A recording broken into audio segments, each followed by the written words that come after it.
ಬಸವಣ್ಣನೇ ನಮೋ ನಮಃ, ಭಕ್ತಿ ಮಾರ್ಗದ ದೀಪ ನೀನೇ. ಬಸವಣ್ಣನೇ ನಮೋ ನಮಃ, ಸತ್ಯ ಧರ್ಮದ ಸ್ವರೂಪ ನೀನೇ. ಕಾಯಕವೇ ಕೈಲಾಸವೆಂದು ಜೀವನ ಪಾಠ ಬೋಧಿಸಿದ ಶರಣರ ಹೃದಯದೊಳಗೆ ನಿನ್ನ ನಾಮವೇ ನೆಲೆಸಿದ. ಒಬ್ಬ ಹುಡುಗ ಅವ ಊರೊಳಗೆ ಹೋಗ್ತಿದ್ದ. ಹೋಗುವಾಗ ಏನಾಯ್ತು ಅಂದ್ರ ಅವ ಊರನ ಬಾವಿ ನೀರು ಮುಟ್ಟದ. ಊರನ್ ಜನ ಅವನಿಗೆ ಬಡದ್ರು.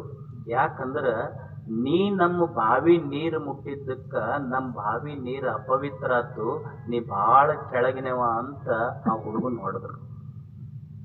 ಎಷ್ಟು ಹೊಡೆದ್ರು ಅಂದ್ರ ಮೈಗೆ ಹೊಡೆದ್ರು, ಕಾಲಿಗೆ ಹೊಡೆದ್ರು, ಕೈಗೆ ಹೊಡೆದ್ರು, ಮುಖಕ್ಕೆ ಹೊಡೆದ್ರು, ಕಣ್ಣಿಗೆ ಹೊಡೆದ್ರು. ಮುಖ ಎಲ್ಲ ಬಾವು ಬಂದು, ಕಣ್ಣು ಬಾವು ಬಂದು, ಕಣ್ಣು ಕಾಣ್ಲಾರ್ದಂಗ ರಕ್ತ ಸೋರ್ಕೊಂತ ದಾರಿ ಮೇಲೆ ಬಿದ್ದಿದ್ದ.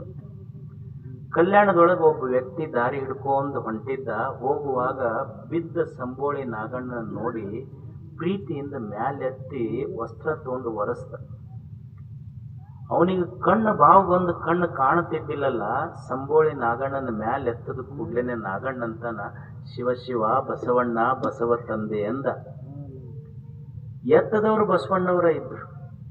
ಬಸವಣ್ಣವರು ಸಂಬೋಳಿ ನಾಗಣ್ಣ ಕೇಳಿದ್ರು, ಅಲ್ಲೋ ನಾಗಣ್ಣ, ನಿನಗೆ ನೋಡಿದ್ರೆ ಊರನ್ ಜನ ಹಿಂಗ ಬಡ್ದಾರ, ಮುಖ ಬಾತೈತಿ, ಕಣ್ಣ ಕಾಣುವಲ್ದು, ಎತ್ತದ ಕೂಡ್ಲೆ ನಾನ ನಿನ್ನ ಮ್ಯಾಲೆ ಎತ್ತೀನಿ ಅಂತ ಹೆಂಗ್ ಗೊತ್ತಾತು? ಅವಾಗ ಸಂಬೋಳಿ ನಾಗಣ್ಣ ಅಂತಾನೆ, ಅಪ್ಪ, ಕಲ್ಯಾಣ ಪಟ್ಟಣದೊಳಗ ಬಿದ್ದವ್ರನ್ನ ಎತ್ತಬೇಕಾದ್ರೆ ಬಸವಣ್ಣನ ಬಿಟ್ರೆ ಮತ್ಯಾರು ಬರ್ತಾರ? ಇದು ಸಹಜ.